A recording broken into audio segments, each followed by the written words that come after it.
to another episode of ZoeTv.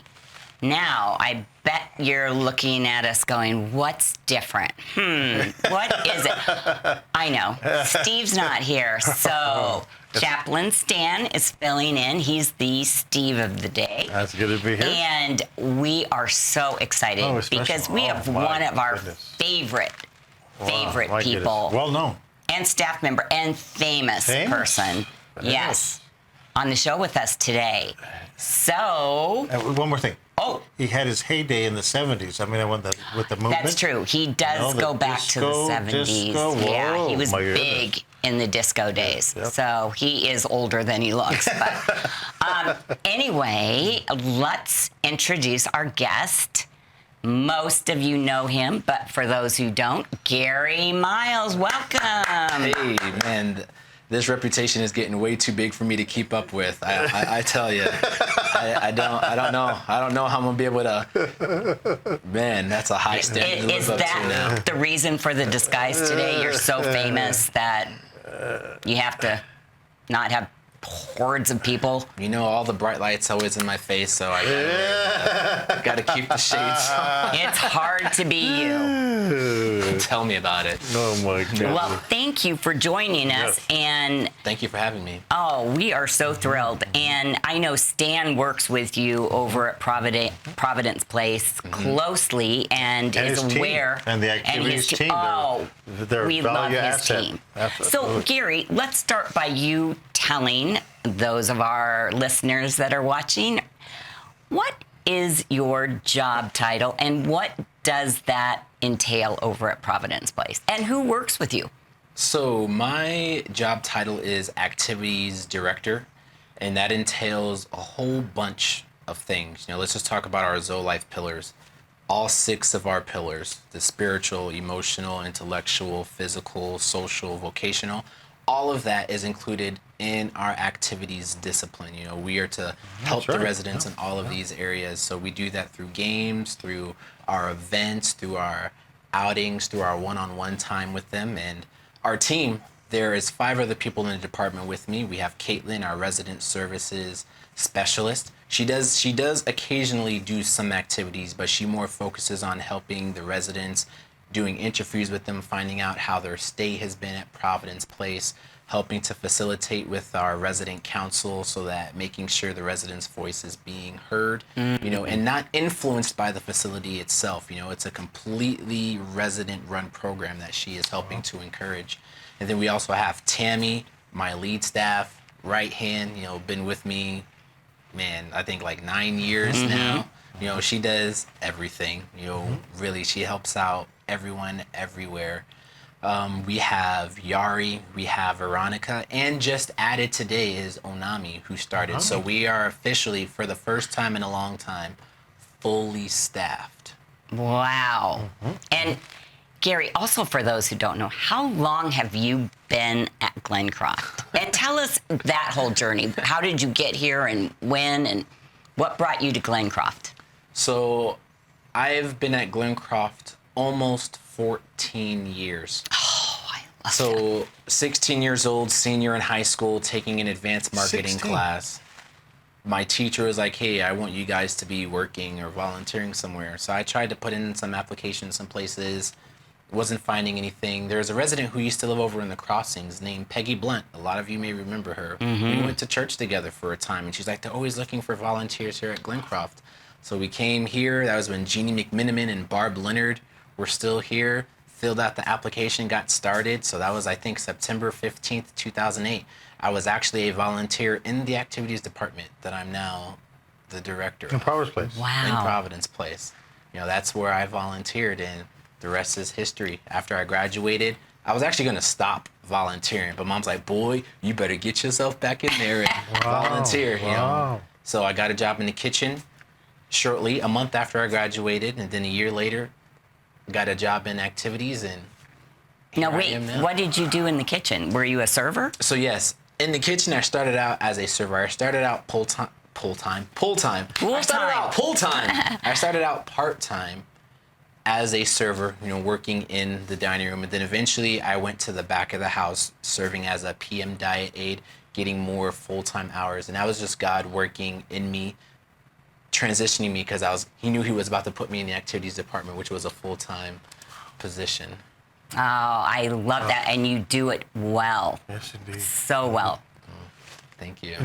Where did you get your flair? Did you have flair as a young kid in school? Were you outgoing? Because you are, he's not shy. No, he and has got a shy bone in his body. Talented and gifted. How did that come about, Gary? Sing, act, dance. I know.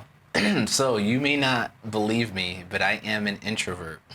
So I don't believe you. I am too. I get it. I don't believe you either. Oh, I am. But I'm very comfortable here. But so the flair, the theatrics, that is something that has been with me since I've been a kid. You know, that's something that God has given me a desire for. As a kid growing up, I loved musicals. Wow. Like I always had a dream of wanting to be on the stage, like doing Broadway and things of that nature. Wow. The first play I ever participated in, I was Toto. In third grade for our drama club. It wasn't anything extravagant. We all stood in the line on stage, and you just took a few steps forward, said your lines, and then walked back. But even then, I didn't get that right, because I'm supposed to stick with Dorothy, right? So Dorothy goes up. I'm on all fours with her. She says her line. She goes back. I'm still sitting up there.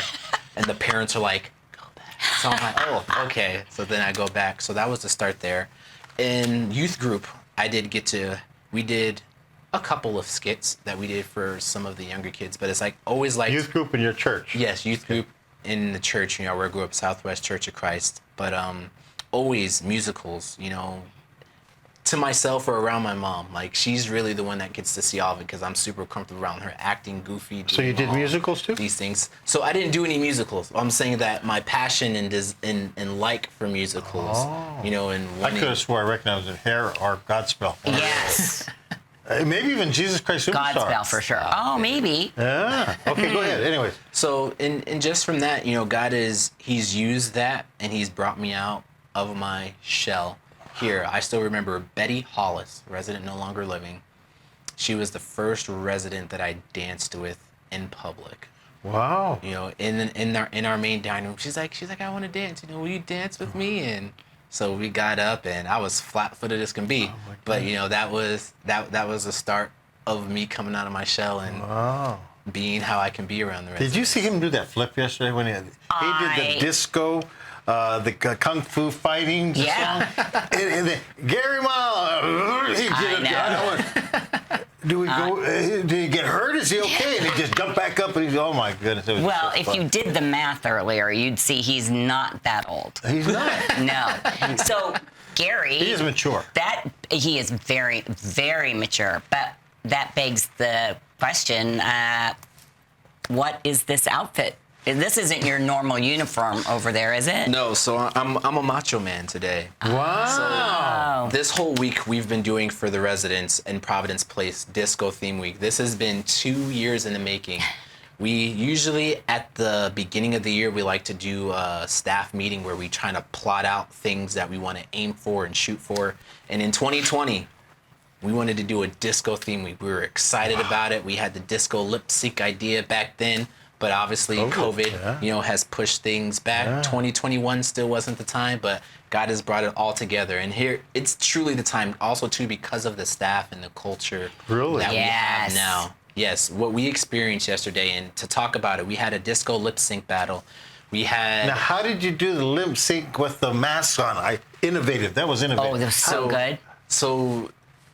the way we did the lip sync is that we had masks with clear panels so that if the residents could see well enough, they could see the lips moving. There was no way I was going to do a lip sync battle and let everyone get away with not having to actually try to lip sync. You know, but just to explain for our viewers, I forget what was I explaining. Oh yeah, we had a disco lip sync battle yesterday, and it was just really wonderful because in the years that I've been here, we have never had as much staff involvement and participation, both in actually entertaining the residents or even, you know, some staff, you know, sitting back there. Yes. It was just all around great. And especially we had our CEO there. Yes.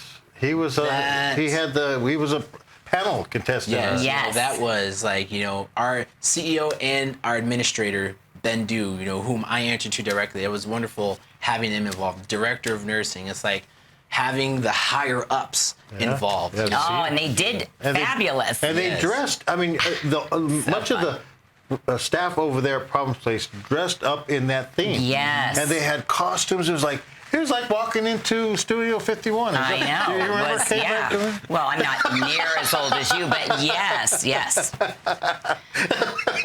And in fact, I thought Gary was either one of the Warriors. Remember the movie came out in the 70s, The Warriors? Brian just made a reference about that this morning. Yeah, one of the Warriors. Or Saturday Night Fever, but that's okay. We'll move on. But that's amazing, man. You guys did a great job.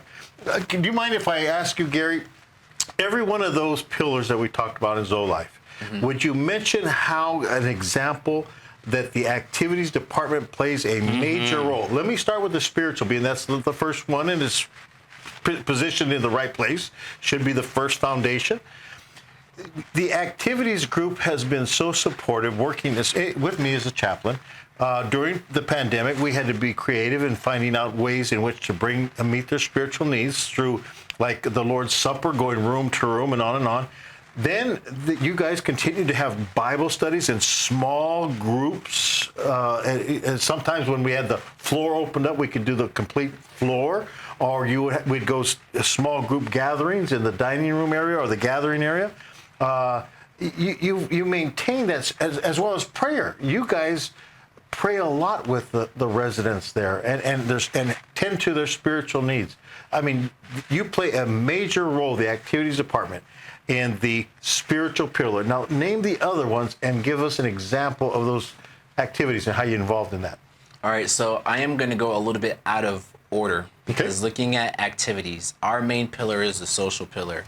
But when you look at all the pillars, including the spiritual pillar, all of those have a component of socialization in them. Yes. You know, because being social is about community. So it's like talking about the emotional pillar, the community, spending time with the residents, just being present and available no matter what we're doing. You know, that's a part of the emotional pillar. Wow. I would say even too with the resident council meeting, giving residents a place, you know, where they can speak about their concerns freely or without consequence. Social. Yeah, or when we do other meetings where they can input their ideas, you know, that's a part of the emotional pillar, you know, the acknowledgement, you know, also too, like being able to do the interview with Joe Cosgrove for the God at Work, you know, that's definitely like an emotional pillar support. You know, it's like, I know Joe was not expecting as many people to be as interested in his story as they were. So I know that that's definitely been a really good thing for him. As he's talked about, the community of faith has been welcoming to him. The physical side of things, you know, it's like we've actually been onboarding with Steve's ZoeFit video that he's been doing on YouTube. We've been doing it on Mondays. We've been getting a group of 8 to 9 residents, which is pretty solid attendance, you know, for that type of activity, doing that 45-minute exercise.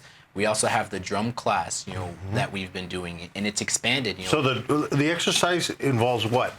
So are you talking about the drum class? No, or? the exercise. So the drums, I definitely don't. So the ZoeFit, I haven't personally led it, but it's just all chair exercises, all body movements, you know, stretches, you know, repetitive lifting movements, you know, to help keep weights. Sometimes moving.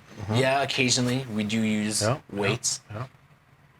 And then you went to the beat the drum, which gets them actively moving their upper body, and you know that's fascinating. And socially, because they do it in a group. Yes, because you know we actually have a resident. She can't really participate and do the drum, but she likes being there. Like when she's there, every time she cries because she likes. First off, she likes the music. Goodness. You know that we do a lot of '70s style music and whatnot.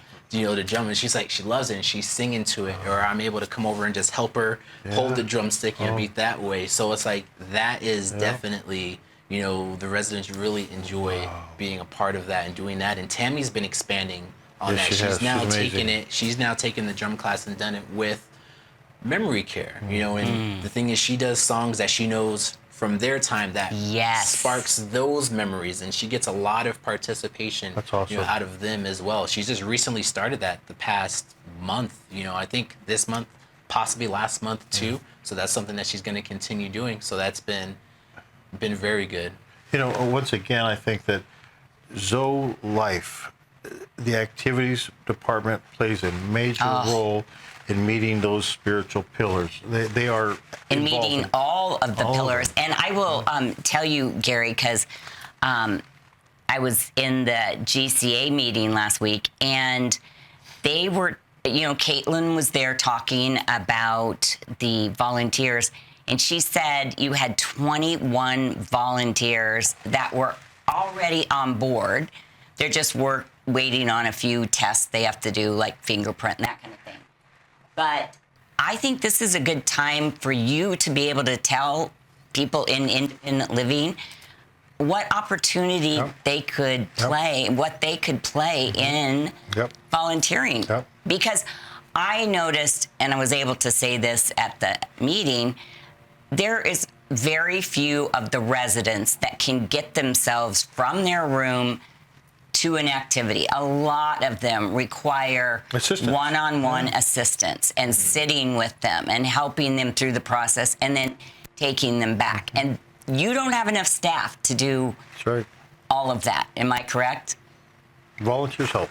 Volunteers help a great deal. Yes. So if somebody wanted to volunteer and they just didn't know that opportunity was there, what would you recommend? So if anyone was interested in volunteering with us in activities, I would say their first step is to call Caitlin Stevens, our resident services specialist. Okay. Her extension is 2040, and then she will give you all the steps that you need to do, because since we are a licensed area, there are a few things that you need to be informed and educated on regarding abuse, neglect, and exploitation. Also, too, you do have to have a COVID vaccination. That's something that recently changed, because over this whole COVID season, our volunteer requirements changed, and that's why it has been a lot more difficult getting our volunteer program back up and running.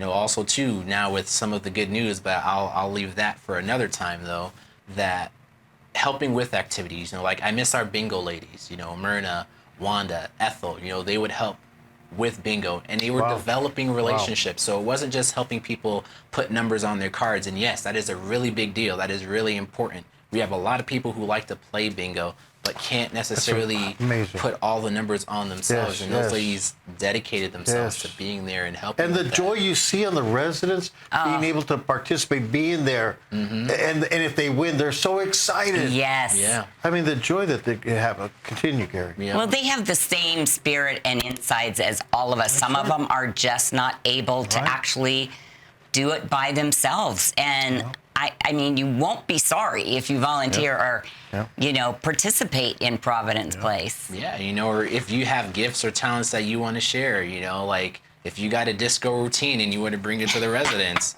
that's something we can put on, see what the residents think of it, enjoy. It's like whatever talents you have, or musical instruments, playing an instrument, singing a song. You can have a little concert or something with a volunteer there or a visitor there, and then.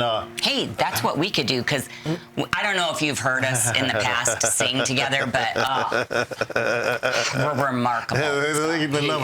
We'll put you in the memory care unit. Because what they say is that folks, who are living with dementia, it really doesn't matter how well you sound, it's what you sing. Yeah. I used to go visit my mom in her memory care, and she always thought I was the entertainer. She had no idea who I was, and one time the entertainer didn't show up, so I got up and sang, and all I did was sing the songs of their era, and they all loved it. So you're right.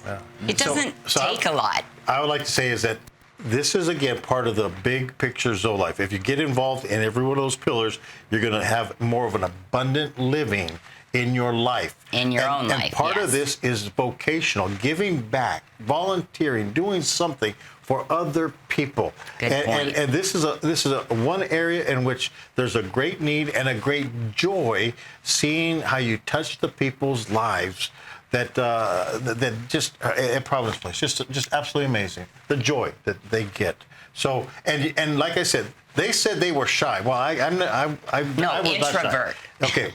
They were introvert, which I don't believe. I mean, listen. Just look at me. But don't I look like an introvert? But when you put them in front of where they have to do something, they perform, and you guys have done a great job, like the singing and the acting, everything. So don't use that. Well, I'm an introvert. I'm shy. I don't know if I could do it. I don't know if I give it a shot. Come and check it out. Look what happens. Look, we can do it. Yep. Okay, so Gary, in a few minutes, we have a few minutes left. I would like to talk about, more of a personal note, because both Dan and I know something about you that's really impressive and exciting. Is you are going back to school. Yes, I am going back to school. So tell us, okay, so you volunteered here through high school, and then you went right into the workforce here. Yes, I did. So you hadn't gone, or did you go to college? You took some classes, correct? So I've had some college before getting back into it this year. So would you just like me to talk about that? Yeah, just talk about that whole process and what you're doing, because it's very exciting. So either I think I was still working in the kitchen. I get a call from a guy named Scott from the University of Phoenix asking me, how come you aren't in college? And I'm getting stumped by this question. Like, I had no good excuse or reason why. And he wasn't getting me to try to come to the University of Phoenix. He was just telling me about getting in school, no matter where it was. So God brought this random person from a for-profit school, not trying to get me to go to their school, which was interesting. So God used that to inspire me to check out GCC.